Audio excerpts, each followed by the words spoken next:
itu penting, ya kan? Karena memang kita diciptakan dengan kekerasan. Tanpa kekerasan tidak lahir kita. Harus keras.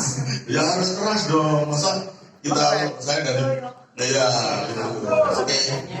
Saya sebelumnya mungkin ada yang sudah kenal dengan saya, ada yang belum. Perkenalkan, nama saya adalah Dodi Askarianto. Kebetulan saya dari Dalom Bioteknologi Indonesia. Kemudian yang ke saya adalah supplier dari Cordyceps Tongkat Tali.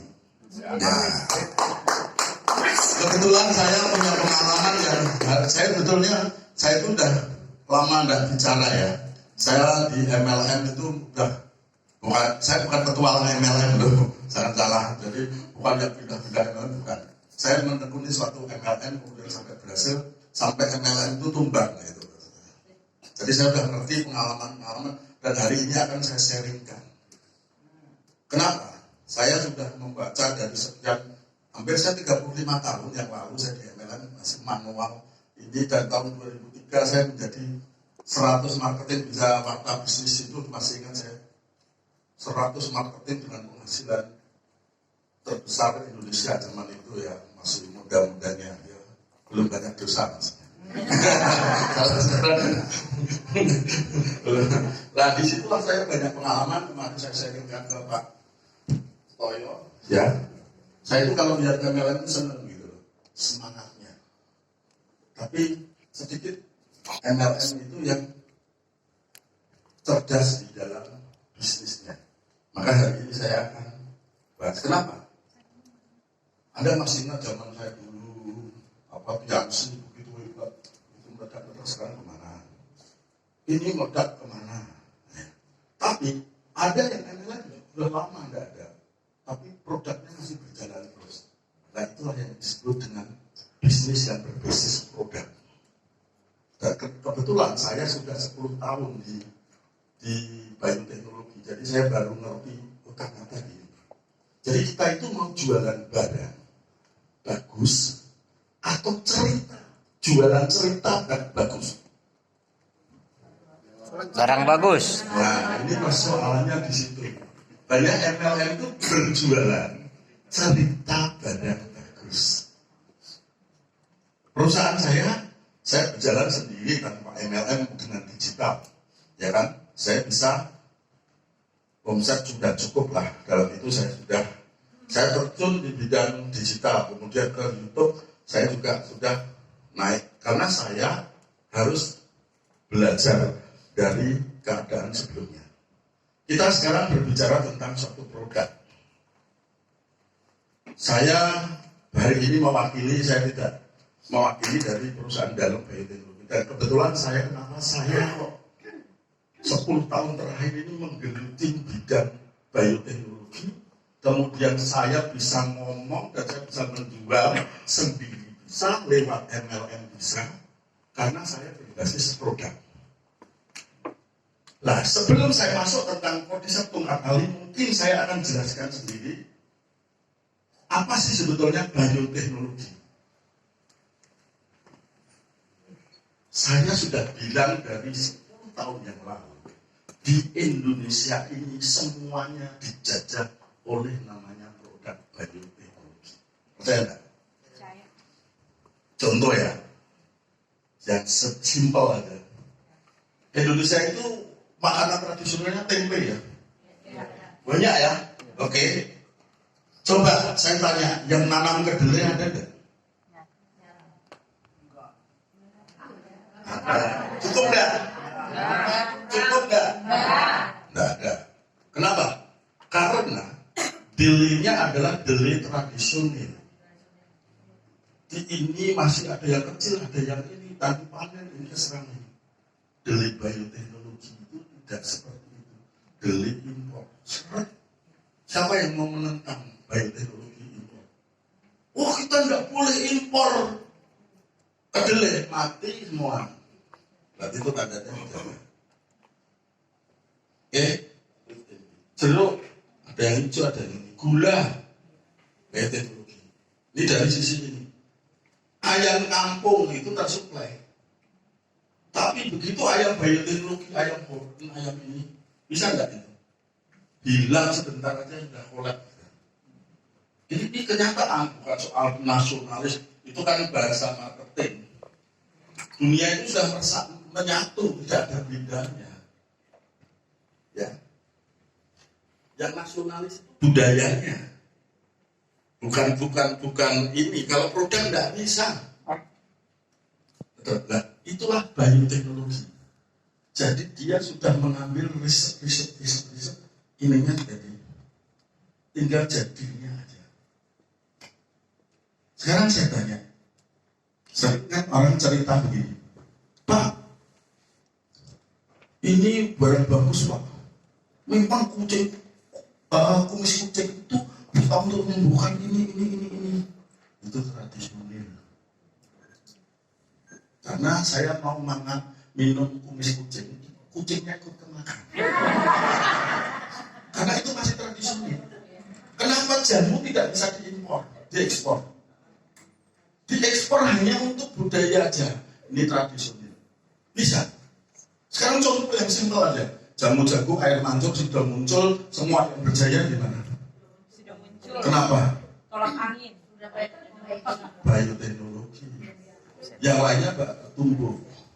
Secara teori diterangkan tuh ini. Ya benar, tapi kesalahannya di mana? Dan saya bisa membuktikan. Ada upah, ini temulawak bagus. Lah kurkumanya berapa persen? Oh ini basic, ini teknologi misalnya biosolar. Kelapa sawit itu bisa dibikin untuk kelapa sawit. Iya, tapi pertanyaan satu, untuk X itu diperlukan bioteknologi yang berperan. Nah, dunia herbal pun sama.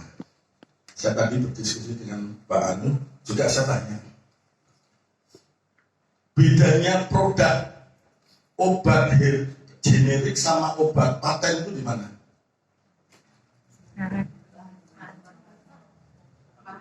Bahannya sama. Bedanya hanya satu. Terserapnya seperti yang mana. Secara teorinya ini diterangin, oh ini untuk ini. Tapi begitu tanya, terserapnya berapa lama? Obat jantung itu semua pasti lah. Bioteknologi itu adalah produk sudah riset baru dijual. Bukan dijual dulu, baru ada kesaksian. Saya kalau mau bicara ini, jurnal mau bicara ini, itu enggak. Sebetulnya konsumen tidak perlu itu. Mau jurnal, uji klinis, uji ini, udah diuji pada 120 orang, diuji pada lab, itu diuji pada tikus, hasilnya begini. Ngukurnya saya hanya sederhana. Kenapa saya itu 10 tahun saya optimis, saya penjualan juga. Tidak hanya di Nenstar, saya juga pribadi penjualan online. Saya beda dari produknya, setiap produk yang ini beda. Kenapa saya tenang-tenang? Karena saya membawa nama bioteknologi.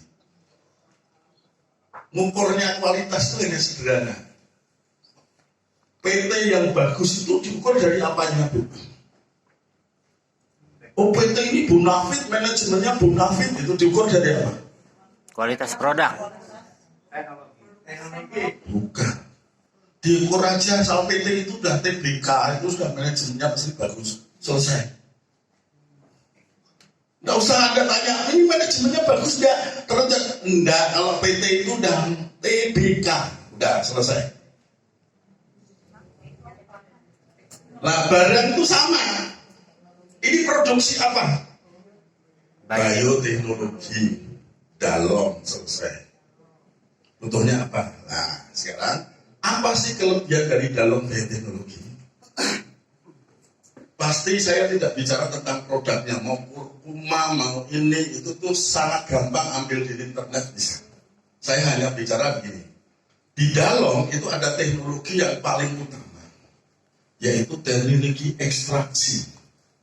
Diekstrak dengan cara multipolar extract system, sehingga menghasilkan molekul yang sangat halus. atau istilahnya water spray approach foam akan menjadi busa, dia akan terserap dalam hitungan detik. Itu kunci pertama. Kunci kedua, untuk menjadikan sesuatu bisa terserap, dia butuh yang namanya fermentasi. Galon punya teknologi yang namanya DMFS, Dynamic Multifermentasi. Di Indonesia itu baru single malt fermentasi. Sederhananya begini, kandungan singkong itu mengandung alkohol. Tuh. Coba aja makan alkohol, dapat singkong 1 tengok. Mabuk enggak? Enggak juga, enggak kenyang enggak. Tapi kalau dia sudah difermentasi, dia akan berubah menjadi alkohol. Jadi produk itu seperti itu prinsip dasarnya. Oke, difermentasi itu baru bisa jadi alkohol. Jadi menurut kandungannya ini ada kandungan nasi itu ada kandungannya gula enggak? Enggak ada tuh. Begitu Anda fermentasi atau proses enzimatis, dia baru keluar. Nah itu sama. Nah itu yang dilakukan itu benar. Bioteknologi itu memproses dulu dan masuk dan jadi. Gitu. Ya. Nah. Sekarang ini poin produk saya sebentar aja. Cuma saya mau menerangi tentang proses bagaimana itu. Saya punya materi yang begitu menarik. Banyak enggak di keliling kita itu yang punya masalah gula dan efeknya cuci darah? Anda bisa nerangin ini. Bagaimana cuci darah itu kok terjadi? Itu kan tidak